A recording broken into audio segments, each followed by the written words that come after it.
Yes, beta. Here is the rod.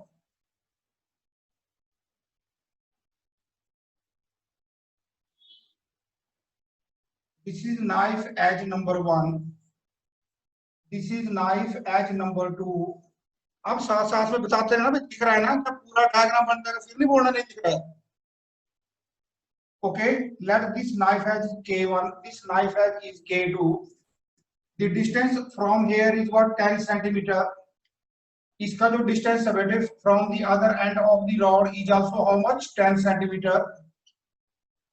Length of the rod is how much, that is 70 centimeter. Okay, let reaction of knife number 1, edge number 1, R1. Reaction of edge number 2 is what, R2. From this end A, AB is the length of the rod. From end A at 30 centimeter, this is 30 centimeter, let this point is B, a weight is suspended and that weight is what, W1. Here is the center of the gravity of the rod, let this point I am naming it G, and let the weight of the rod is W. तो पूछ रहा है बेटे, find out the reactions R1 and R2. Find out the reactions R1 and R2. इसका जो distance है यहां से, दैट इज व्हाट, 30 सेंटीमीटर. और इसका डिस्टेंस आ गया बेटा कितना, बोलो शाबाश, यहां से 35 सेंटीमीटर. और इसका डिस्टेंस यहां से कितना आ गया बेटा जी, 40 centimetre. Okay, so now find the reactions R1 and R2. Okay, write down for translational equilibrium. For translational equilibrium. For translational equilibrium. अब देखो बेटा, लिसन. ऊपर वाली साइड को कितनी फोर्सेज है इसके ऊपर, 2 फोर्सेज हैं, R1 एंड R2. और निचली वाली को कितनी फोर्सेज हैं, 2 फोर्सेज हैं, W1 एंड W2. ओके, तो अगर R1 प्लस R2 ऊपर को vertically upwards and W1 plus W vertical downward, अगर एक दूसरे के क्या है, equal and opposite, then the body will be in translational equilibrium. तो therefore R1 plus R2 is equal to W1 plus W. W1 is equal to what? W1 is equal to what? 6 into 9.8 plus W, मास और rod कितना है, 4 into 9.8. Okay, तो आ जाएगा बेटा, कितना आ जाएगा बोलो शाबाश, ग्राम वेट. और इसको लिख सकते हैं 10 kilogram weight, 10 kilogram weight. Okay, 10 kilogram weight. और जब इसको आप मल्टीप्लाई करेंगे then it is equal to what, 98. कितना आ जाएगा बोलो शाबाश, 98 न्यूटन. तो therefore R1 plus R2, let this equation number 1 is equal to 98 newton. Okay, for rotational equilibrium. और रोटेशनल इक्विलिब्रियम देखना बेटा बड़े ध्यान से, लिसन. अब ये इसका सेंटर है. ओके, ये इसका क्या है, सेंटर है. और ये आ गया परपेंडिकुलर डिस्टेंस, ये आ गया परपेंडिकुलर डिस्टेंस. तो रोटेशनल इक्विलिब्रियम के लिए देखो क्लॉकवाइज कौन सी फोर्स लगी है, बोलो शाबाश, R1 क्लॉकवाइज घुमा रहा है इसको, और R2 इसको एंटी क्लॉकवाइज घुमा रहा है, क्लॉकवाइज एंटी क्लॉकवाइज. ओके, और ये जो W वाली फोर्स ना, देखना बड़े ध्यान से सुनना, जो W वाली फोर्स है ना, ये इसको इधर को भी घुमा रही है, इसको इधर को भी घुमा रही है, और इक्वल एंड अपोजिट है, इसलिए हम इसको काउंटर करेंगे. ये जो W है क्योंकि ये बिल्कुल सेंटर में है, और सेंटर का डिस्टेंस इस नाइफ एज से कितना है, 25 सेंटीमीटर, और अगली से कितना है, 25 सेंटीमीटर. तो जो W होगा वो क्लॉकवाइज भी घुमा रहा है इसको, और एंटी क्लॉकवाइज भी घुमा रहा है. ओके, तो एट ए टाइम 2 काम नहीं हो सकते, इसलिए हम क्लॉकवाइज और एंटी क्लॉकवाइज W का काउंट नहीं करेंगे, ओनली काउंट करेंगे हम किसका, यस, W1 का. किसका करेंगे बेटा बोलो साहब, W1 का. अब W1 का भी देखना बड़ा चक्कर क्या है, ये देखो W1 जो है, अगर इसको सपोज करो मैं यहाँ पे लेके जाता हूँ G पॉइंट के ऊपर, तो W1 भी क्या करेगा, क्लॉकवाइज एंटी क्लॉकवाइज। ओके, तो अब देखना परपेंडिकुलर डिस्टेंस जो है W का, यहाँ से कितना है 10 सेंटीमीटर रह गया, 20 सेंटीमीटर इधर से है और इधर से कितना बेटा 40 सेंटीमीटर, तो कौन सा टॉर्क ज्यादा होगा? Yes 40 centimetre. देखो ना, वेट जो है इधर से, वेट इसका कितना है, यहाँ से घूमेगा आर के अबाउट घूमेगा है, मतलब यहाँ से ऐसे बैठेगा नीचे, तो W1 यहाँ से इसका डिस्टेंस कितना है, टोटल तो डिस्टेंस ए से 30 है, लेकिन 10 सेंटीमीटर इसको अगर हम कैंसिल करते हैं तो बच गया 20, और जो दूसरी एज है, नाइफ एज है, वहां से इसका डिस्टेंस कितना है, बोलो सास? 40 सेंटीमीटर। 40 नहीं बेटे, 40 तो बी एंड से है ना, आर से कितना है 30, 30 रह गया, 30 बचा बेटे, है ना 30, सेंटर का जो देखो एंड से कितना है 35 है, 10 सेंटीमीटर ये है तो बचा 25, 5 सेंटीमीटर इनके बीच का डिस्टेंस है 5 सेंटीमीटर। ओके, सो देयरफॉर ये जो फोर्स लगेगी, ये लगेगी बेटे anti clockwise due to this. Okay, हाँ, so write down for this your translational for sorry rotational equilibrium, clockwise rotation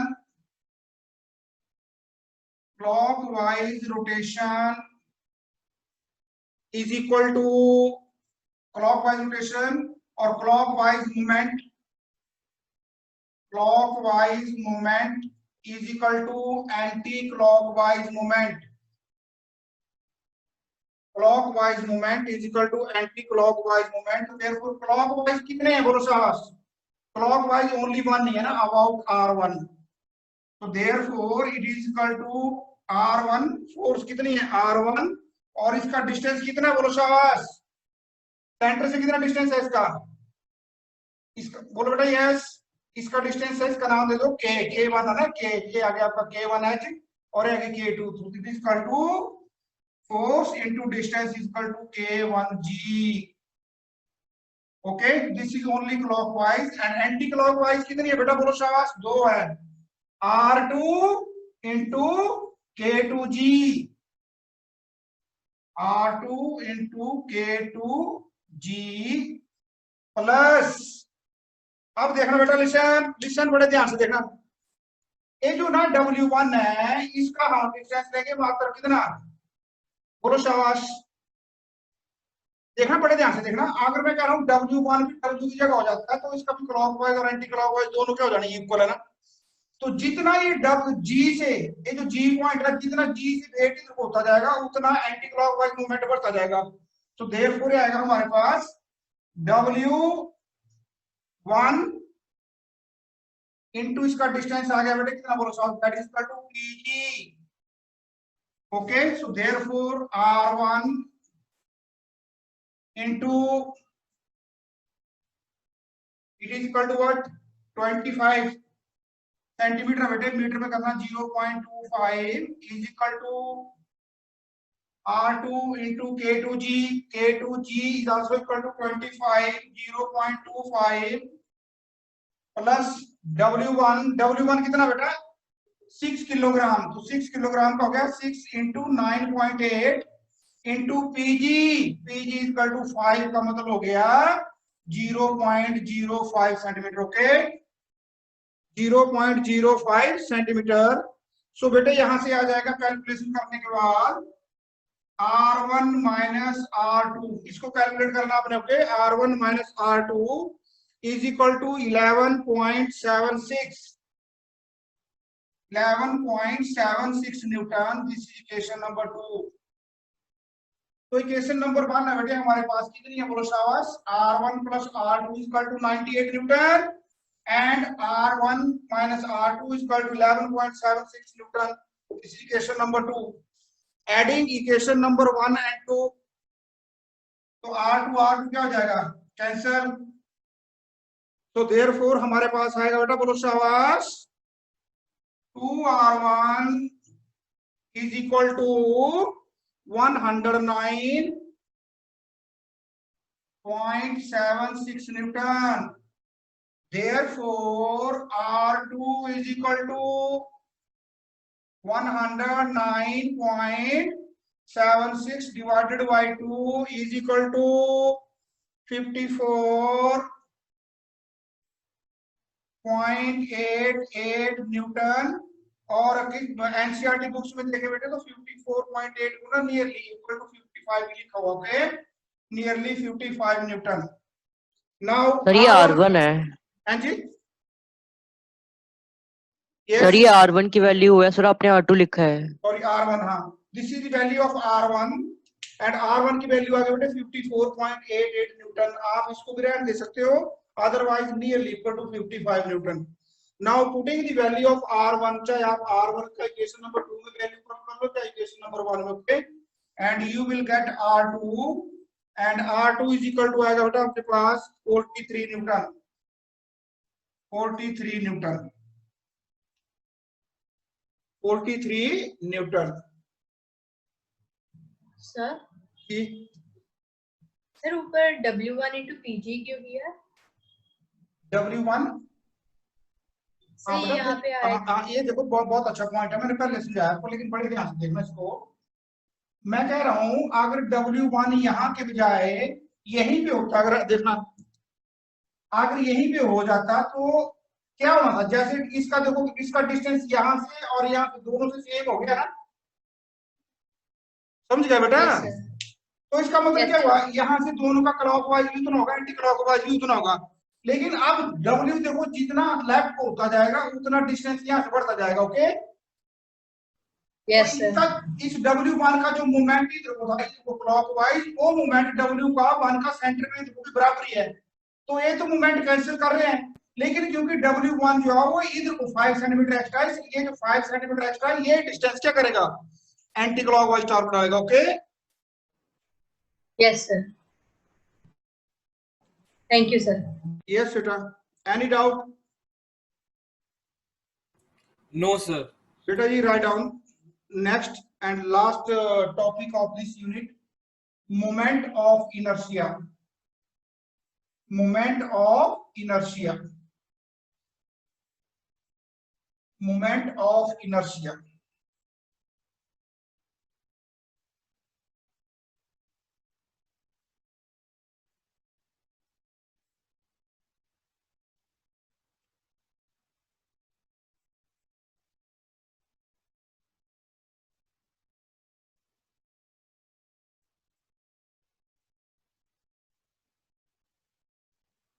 हाँ जी बेटा देखो, moment of inertia,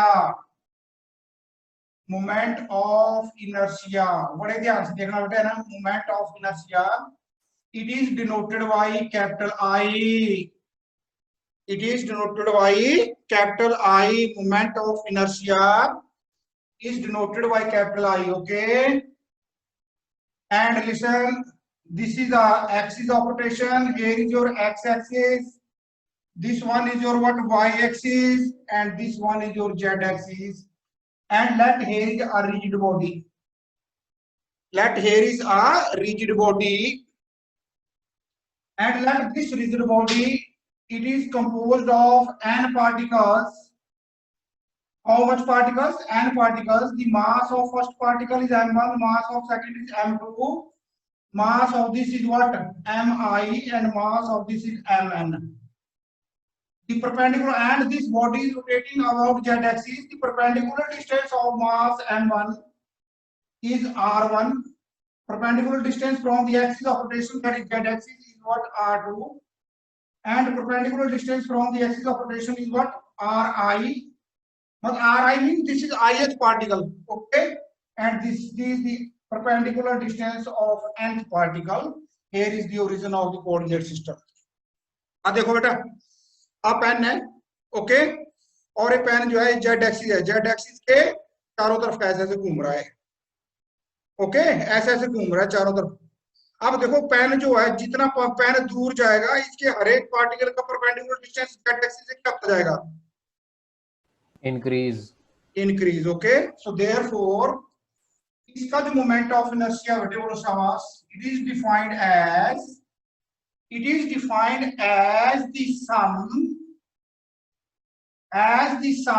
of the products of the particles of the body and square of their perpendicular distance from the axis of rotation.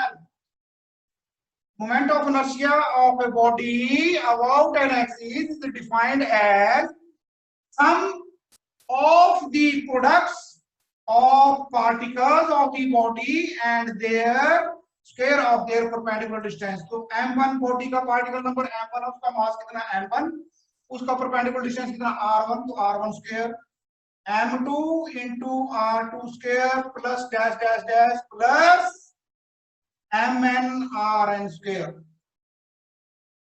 Okay बेटा जी? Yes, sir. Listen. Yes, sir. Yes, sir. Therefore, if the body has homogeneous, तो सभी particle का mass same होगा ना? Yes, sir. Yes, sir. Okay हाँ. और इसको बेटे मैं यहाँ पे और भी लिख सकता हूँ, summation I is equal to 1 to n mi ri square. Okay बेटा? Yes, Yes. sir. और अगर सपोज करो हर एक पार्टिकल का मास क्या है, सेम है, बॉडी इज होमोजेनियस, तो m जो होगा सेम होगा, तो m कॉमन लेके अंदर बचेगा क्या, r1 square plus r2 square plus dash dash plus rn square. Okay okay बेटा जी? तो Yes, sir. इसका जो बेटे यूनिट आ Yes, गया, sir. मोमेंट ऑफ इनर्शिया का यूनिट क्या आ गया, mr स्क्वायर. m का यूनिट क्या होता है, kg. किलोग्राम, और मीटर स्क्वायर का, सॉरी आर का Meter square. तो इसका मीटर डायमेंशन फॉर्मूला क्या आ गया बेटा, m l स्क्वायर t0. बड़े ध्यान से लिखो बेटा. Moment of inertia is a neither a scalar, it is nor a vector. Write down, moment of inertia is neither a scalar nor a vector. ना ही तो स्केलर है ना ही वेक्टर है. हाँ, हम इसको नाम देख बेटा, देखो इधर tensor, TENSOR, tensor. Moment of inertia is a tensor quantity. TENSOR, tensor quantity, because being having both magnitude and direction,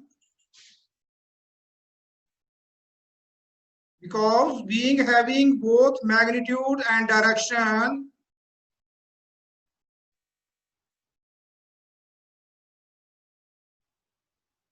moment of inertia being having both magnitude and direction, it is added by simple algebra,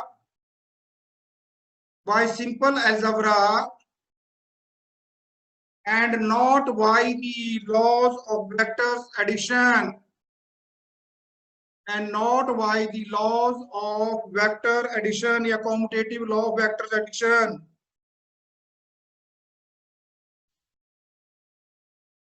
For example, current, electric current is also a tensor quantity.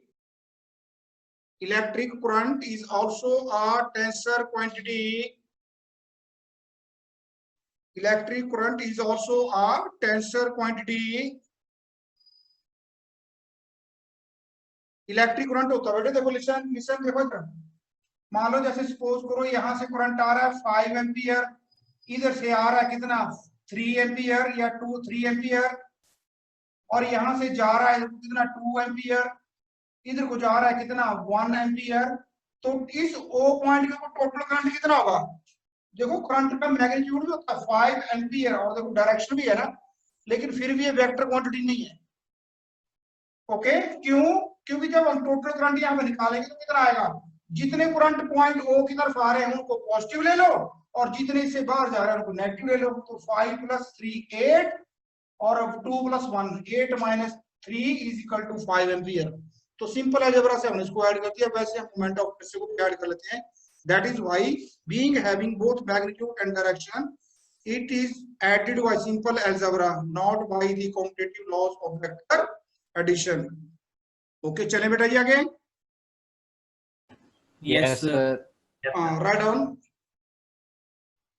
इसकी statement लिख लो बेटा. Moment of inertia of a rigid body, moment of inertia of a rigid body about a given axis of rotation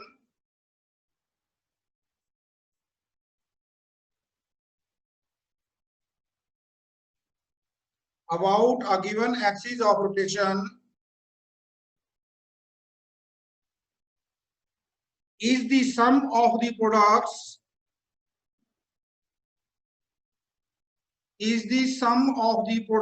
of the mass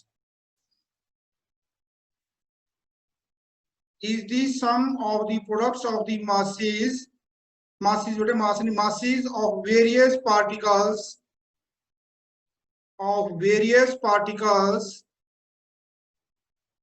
constituting the body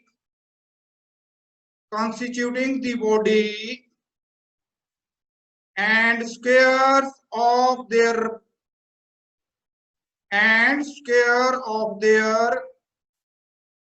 respective perpendicular distance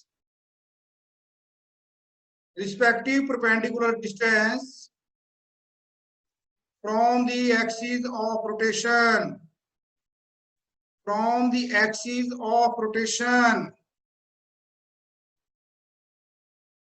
Yes, today write down next, very very important. Physical significance of moment of inertia. Physical significance of moment of inertia. Moment of inertia, capital I लिखो बेटा बस, है ना. Moment of inertia बार बार थोड़ी लिखना. Capital I plays the same role in rotational motion. Rotational motion को capital R, capital M.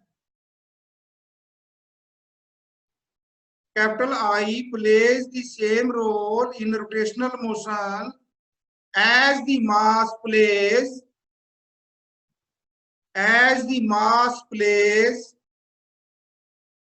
in linear motion, because we know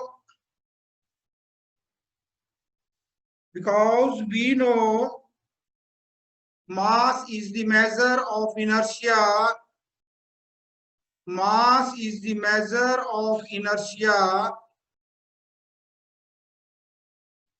That is, more is the mass of a body, more will be its inertia, and more will be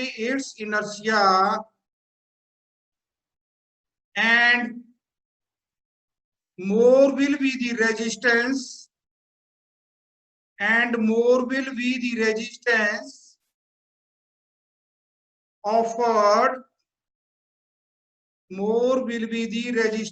offered by the body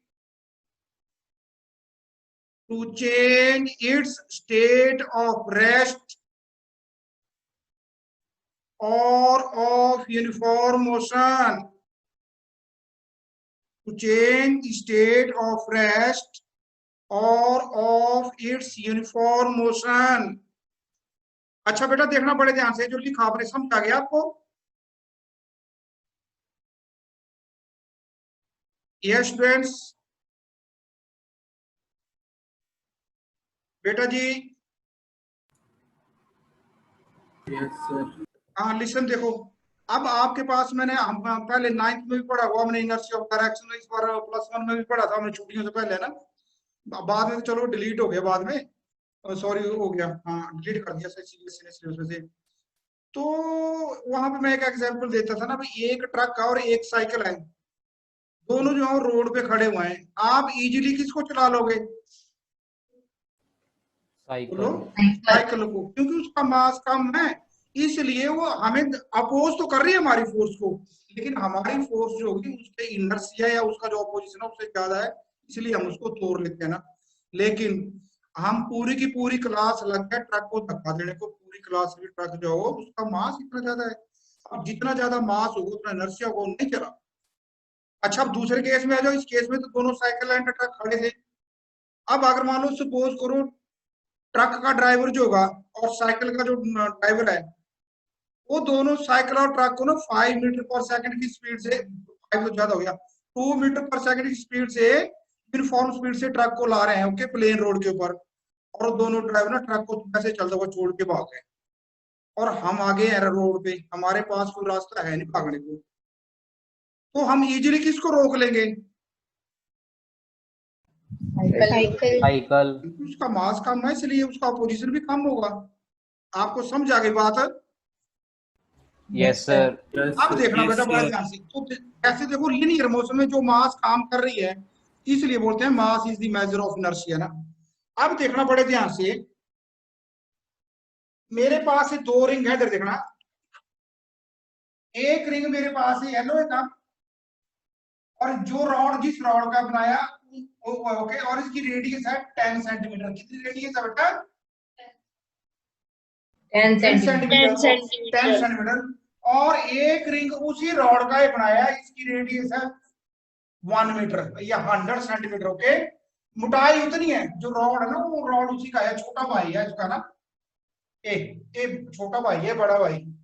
अब देखना हुआ क्या actual में, इसका जो भी कोई भी पार्टिकल है वो सेंटर से कितने दूरी पे है? बोलो 50 सेंटीमीटर है ना, 100 सेंटीमीटर। सॉरी 100 सेंटीमीटर, ओके हाँ। अब ये जो रिंग है ना, ये रिंग जो है ये यहाँ पे घूम रहा है, जैसे आप ना आटा चक्की के ऊपर गए हुए आप, यस सर। आटा चक्की के ऊपर गया हो तो देखा होगा आपने, वहां पे जो व्हील होते हैं कोई बहुत बड़ा व्हील होता है, कोई बहुत छोटा होता है ना। Yes sir. Yes sir. अब बड़े ध्यान से बताना मेरे को, अब दो व्हील जो है ना वो अलग अलग एक्सिस के ऊपर, एक यहाँ जैसे है दूसरा यहाँ जैसे ना, एक बराबर स्पीड से घूम रहे हैं, एक का मास कम है एक का मास ज्यादा है, लेकिन यहाँ पे मास रोल नहीं करेगी, प्ले है ना। क्यों नहीं करेगी मास रोल प्ले? क्योंकि ये प्लेन थोड़ी जा रहे हैं आगे पीछे, थोड़ी भाग रहे हैं, ट्रांसलेट तो हो ही रहा है, घूम ही रहा है ना। तो मेरे कहने का मतलब क्या है, इसका मोमेंट ऑफ इनर्शिया ज्यादा है और इसका मोमेंट ऑफ इनर्शिया क्या है? कम है। अगर मान लो ये अगर 100 पार्टिकल का बना हुआ तो इसका मोमेंट ऑफ इनर्शिया आएगा m1 into 10 square plus m2 into 10 square plus m100 into 10 square, यही आएगा ना। Yes Yes. सर। और जो दूसरा है इसमें एक तो नंबर 1 नंबर ऑफ पार्टिकल से कम 1000 गुना ज्यादा है, तो इसका मोमेंट ऑफ इनर्शिया क्या आएगा? ज्यादा है ना।